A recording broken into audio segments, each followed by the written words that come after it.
Hello மக்களே, இப்போல்லாம் December ஆனதும் கிறிஸ்மஸ் வருதோ இல்லையோ ஸ்பாட்டிஃபை ரேப்ட் கரெக்டாக வந்துடுது. அதே மாதிரி இப்போ ஸ்பாட்டிஃபை மட்டும் இல்லாமல் யூடியூபும் சேர்ந்து இறக்கிடுறாங்க ரேப்டை. இந்த மாதிரி ரேப்ட் ஏன் போடுறாங்க அப்படின்னு பார்த்தோன்னா, சாதாரணமாக இந்த ஆப்ஸ் எல்லாரும் நம்ம டேட்டாவை ஸ்டோர் பண்ணி வைக்கிறாங்க.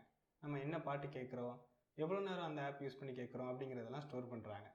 இதை ஸ்டோர் பண்ணி இதை வச்சு நமக்கு ரெக்கமெண்டேஷன் பண்ணுறாங்க.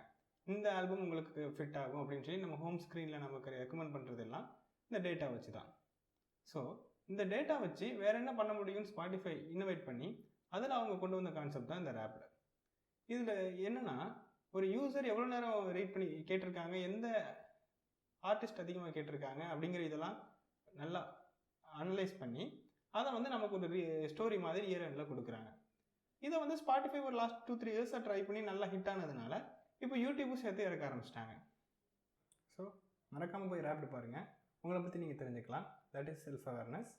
தேங்க்யூ.